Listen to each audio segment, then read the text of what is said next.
ഇന്നത്തെ എൻ്റെ വീഡിയോ ഞാൻ ഉണക്കമീൻ ഇത് തെരണ്ടിയാണ്. ഇതെങ്ങനെ അച്ചാറിടണമെന്നാണ്. അതിന് ഞാൻ ഉണക്കമീൻ 1/4 കിലോയാണ്. ഇത് കഴുകി വൃത്തിയാക്കി വെച്ചിട്ടുണ്ട്. അതിൻ്റെ പുറത്തോട്ട് ഇച്ചിരി മഞ്ഞൾപ്പൊടിയും ചുമന്ന മുളക് പൊടിയും കൂടി ഇട്ട് കുറച്ചായിട്ടുള്ള അതൊന്ന് മിക്സ് ചെയ്ത് ഇളക്കണം.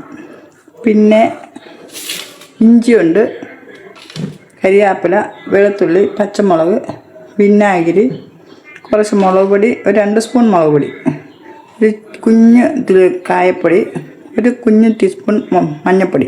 ഇത്ര സാധനമാണ് ഞാൻ എടുത്തേക്കുന്നത്. ഇനി നമുക്കിത് പുരട്ടി വെച്ചിട്ട് മീൻ ഇതൊന്ന് വറുത്തെടുക്കണം.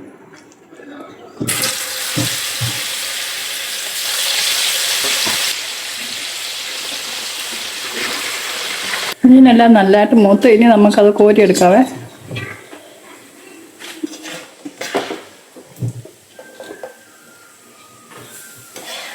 ഇതിൻ്റെ അകത്തോട്ട് കടുകിട്ട് ഉരുവായിട്ട്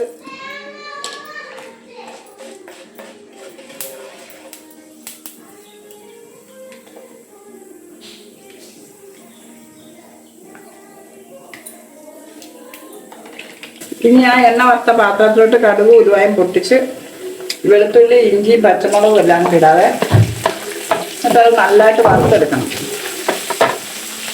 വെളുത്തുള്ളി, ഇഞ്ചിയും പച്ചമുളകും ഒക്കെ നല്ലതായിട്ട് മൂത്ത് അതിൻ്റെ അകത്തോട്ട് ഈ മുളക് പൊടിയൊക്കെ ഇടാം. ഞാൻ തീ കടത്തി വെച്ചിട്ടാണ് ഇതൊക്കെ ഇടുന്നത്.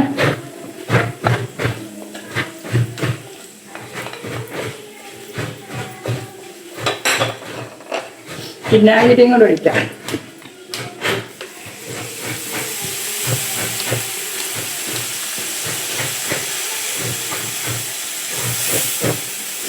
പിന്നെ തീ ഓൺ ചെയ്യുക, ഗ്യാസ് ഓൺ ചെയ്യുവാണ്.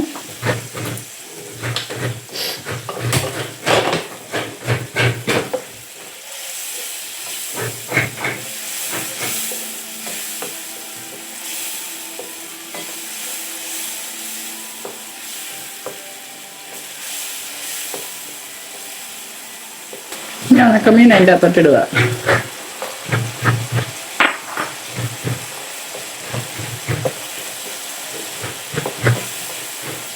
അങ്ങനെ ടേസ്റ്റി ആയിട്ടുള്ള ഉണക്കമീൻ അച്ചാർ ഇവിടെ റെഡി ആയിട്ടുണ്ട്. ഇതൊന്ന് എല്ലാവരും ട്രൈ ചെയ്ത് നോക്കണം. ഇഷ്ടപ്പെട്ട എന്നെ ഫോളോയും ചെയ്യണേ. അങ്ങനെ നമ്മുടെ ഉണക്കമീൻ അച്ചാർ ഇവിടെ റെഡി ആയിക്കഴിഞ്ഞ് നല്ല ടേസ്റ്റി ആയിട്ടുള്ളൊരു അച്ചാറാണ്. എല്ലാവരും ഇതുപോലെ ഒന്ന് ചെയ്ത് നോക്കണേ. എന്നിട്ട് അത് ഇഷ്ടപ്പെട്ടെന്ന് എന്നെ ഫോളോയും ചെയ്യണേ.